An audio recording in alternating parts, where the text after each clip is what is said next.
കാലങ്ങളിൽ കർഷക കുടുംബങ്ങളിൽ കൊഴുത്തു കഴിഞ്ഞ ശേഷം കറ്റ മെതിക്കാനും മറ്റും ഉപയോഗിച്ചിരുന്നതാണ് കൊട്ടിൽ. പഴയ തറവാട് വീടുകളിൽ ഇത് ഇന്നുമുണ്ടെങ്കിലും ഉപയോഗശൂന്യമാണ്. പക്ഷേ ഈ കാണുന്ന കൊട്ടിൽ ഉപയോഗശൂന്യമായി നശിച്ചു പോവുകയില്ല. മറിച്ച് തന്റെ കരവിരുതുകളുടെ പ്രദർശന മ്യൂസിയമാക്കി മാറ്റിയിരിക്കുകയാണ് ഒറ്റപ്പാലം കോതയൂർ സ്വദേശി വിജയകുമാർ. മനോഹരമായ ആ വാർത്ത കാണാം. പണ്ടുകാലത്ത് കൊയ്തെടുത്ത നെല്ല് മെതിക്കാനും സംഭരിച്ചു വെക്കാനുമാണ് കൊട്ടിൽ ഉപയോഗിച്ചിരുന്നെങ്കിൽ ഇന്ന് ഈ കാണുന്ന കൊട്ടിൽ ഒരു ചെറിയ മ്യൂസിയമാണ്. ഒറ്റപ്പാലം കോതയൂർ വലിയമംഗലത്ത് തറവാടിൻ്റെ കൊട്ടിലാണ് ഈ കാണുന്നത്. 125 വർഷത്തിലധികം പഴക്കം ചെന്ന കൊട്ടിലിൻ്റെ മുഖം ചെറുതായൊന്ന് മിനുക്കി എന്ന് മാത്രം.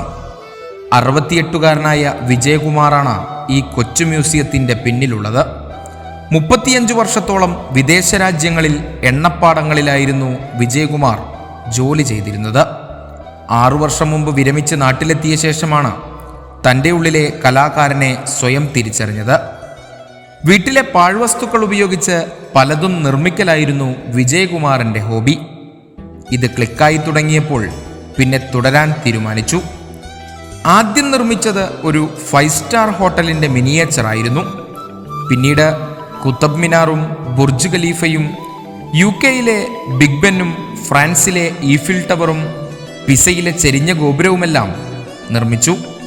അയോധ്യയിലെ രാമക്ഷേത്രവും നവകേരള ബസ്സും ഉൾപ്പെടെ നിരവധി നിർമ്മാണങ്ങളാണ് ഈ മ്യൂസിയത്തിലെ കാഴ്ചകളിലുള്ളത്.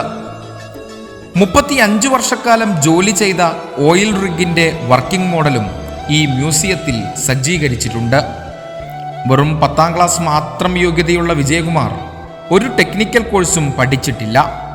കണ്ടും കേട്ടും വശത്താക്കിയ അറിവ് മാത്രമാണ് തൻ്റെ കൈവശമുള്ളതെന്ന് ഇയാൾ പറയുന്നു. അവിടെ ഓപ്പറേഷൻ മാനേജറായിരുന്നു. റിട്ടയർ ആയതിനു ശേഷം ഒരു 6-6.5 കൊല്ലമായി റിട്ടയർ ആയിട്ട്. അത് കഴിഞ്ഞിട്ട് വേറെ സമയം പോകാനായിട്ട് എൻ്റെ ഒരു ഹോബിയായിട്ട് ഇവിടുത്തെ ഈ വീട്ടിലൊരു കൊട്ടിലുണ്ടായിരുന്നു.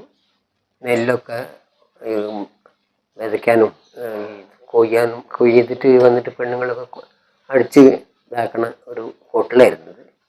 അതിനെ ഒന്ന് മോഡിഫൈ ചെയ്തിട്ട് ഞാനൊരു വർക്ക് പ്ലേസായിട്ട് മാറ്റി. എന്നിട്ട് എൻ്റെ ഹോബിയിൽ പെട്ടത് എനിക്ക് ആർട്ടായിട്ട് നല്ല ബന്ധമുള്ളത് കൊണ്ട് ഇതിൻ്റെ അകത്ത് പല കാര്യങ്ങളും സമയം കിട്ടുന്നതിനനുസരിച്ചിട്ട് ചെയ്തു വരിക. അപ്പോൾ ഇത് ഞാൻ രാവിലെ ഒരു 10 മണി പേപ്പറൊക്കെ വായിച്ചതിന് ശേഷം ഇവിടെ ഇരിക്കും ഒരു 2-3 മണിക്കൂർ.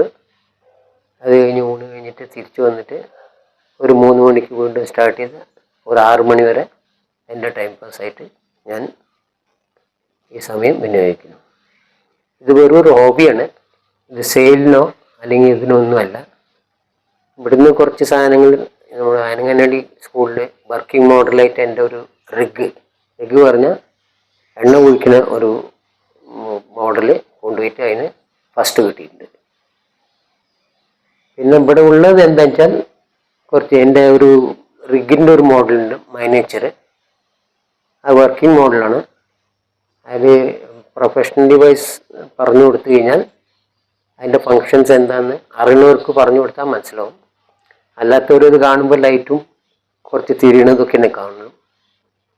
വർക്കിംഗ് മോഡലുകൾക്കും സ്റ്റിൽ മോഡലുകൾക്കും പുറമെ തൻ്റെ കൈപ്പടയിൽ വിരിഞ്ഞ മനോഹരമായ ചിത്രങ്ങളും ചുമരിൽ ഇടം പിടിച്ചിട്ടുണ്ട്. ഒപ്പം സയൻസ് വിദ്യാർത്ഥികൾക്ക് കണ്ടു മനസ്സിലാക്കാവുന്ന കുറേയധികം കാഴ്ചകളും ഈ കൊച്ചു മ്യൂസിയത്തിൽ കാണാം.